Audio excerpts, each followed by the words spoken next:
But it worked out well. We got it tilled again, we got it subsoiled, and we got the beds made. So we have 4 nice beds ready to plant. Now we're not going to plant tonight. We'll come back in the morning and get started on the planting. So let's see how that goes now.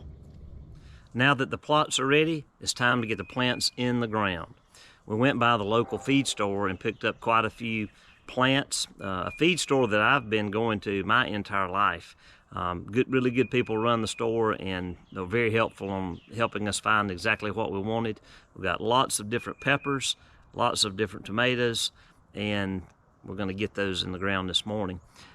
We went ahead and bought seedlings that were already ready to plant.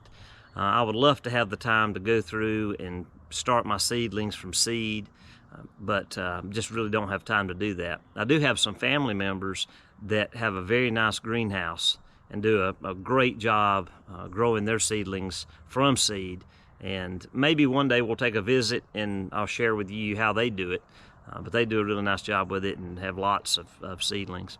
But I just don't have time to do it yet. Maybe one day. But right now I'm just buying the seedlings already, 4 or 5 inches tall. But we've got quite a collection here.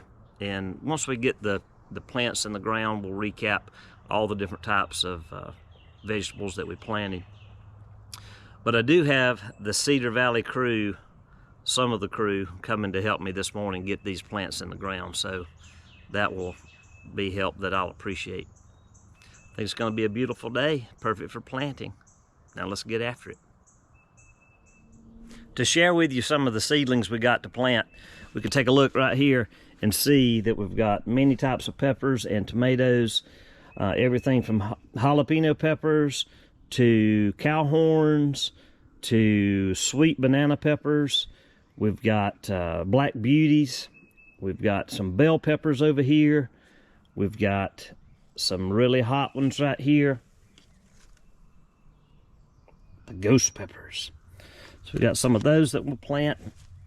And then on the tomato side, we have several heirloom tomatoes, Mr. Stripey. We've got Cherokee purples, and then we've also got some Romas. So quite a mix, and then in the back here we've got quite a few herbs. So look forward to enjoying these this summer. So we're going to go now and get out to the field and get them in the ground. Let's do it. Okay, we got started with the planting here. Continuing to prep some holes. So get the hole ready and put in a scoop of, it's got potting soil 10-10-10, lime, and a little Epsom salt. 1 scoop of that, and then 1 scoop of cow compost. And now we'll mix that around,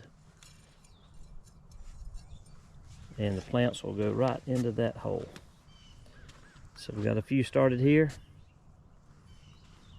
Long way to go.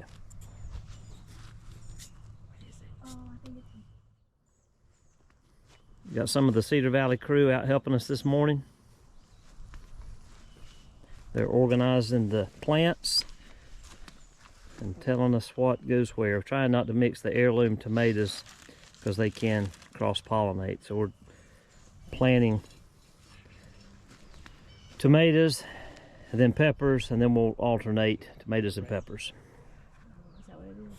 I think Okay, good progress.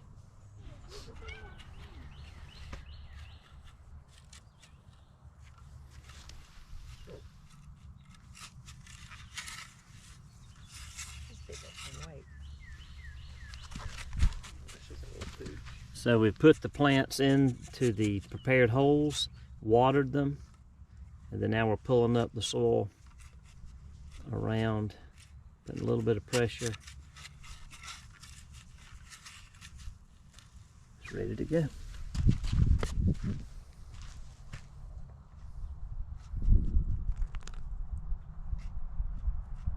Looks like the cat really likes the prepared garden plot.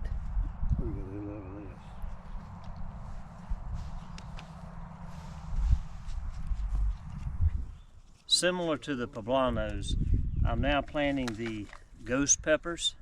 We're planting them on the end to make sure they don't cross-pollinate with any of the other peppers and make the other peppers crazy hot.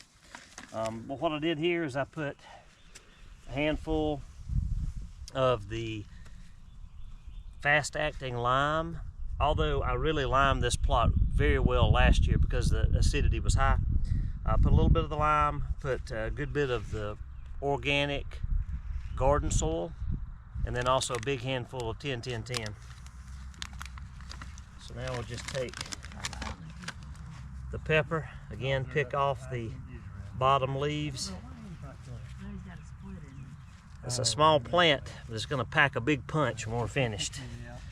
So go in, bring the soil around it, give it a nice firm press, that good soil to root contact.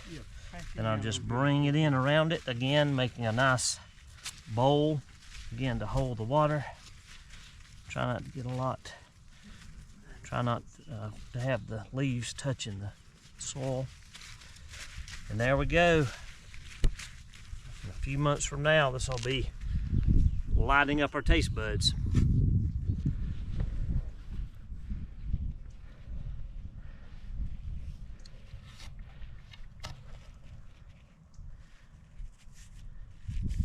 What type of pepper is that? Orange bell pepper. This is sweet pepper.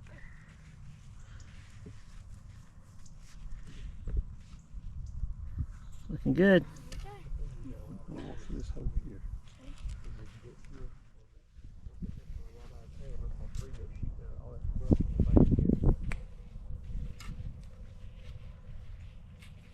What type of pepper is that one? This one's a red bell pepper. It's also a sweet pepper.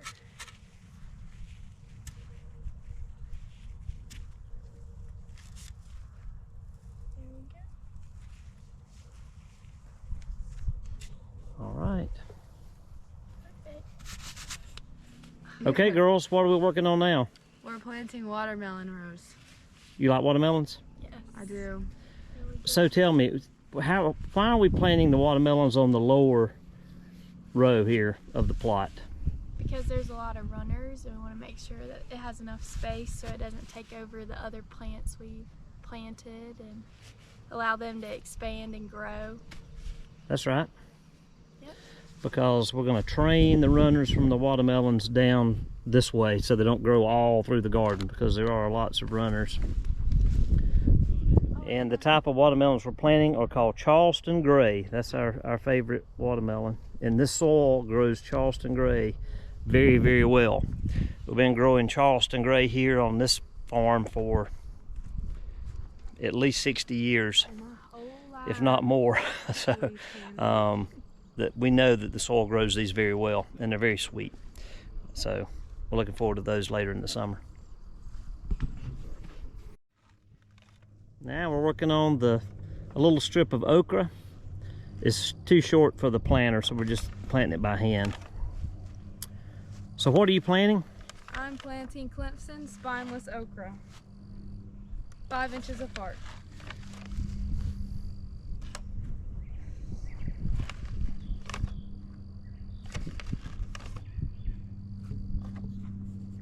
We finished up the planting and we've watered the plants.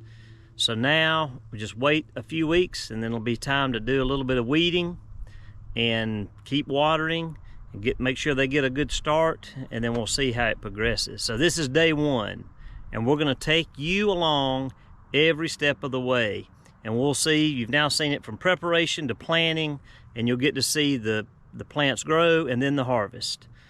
So thank you, and stick with us. Let's see what's next.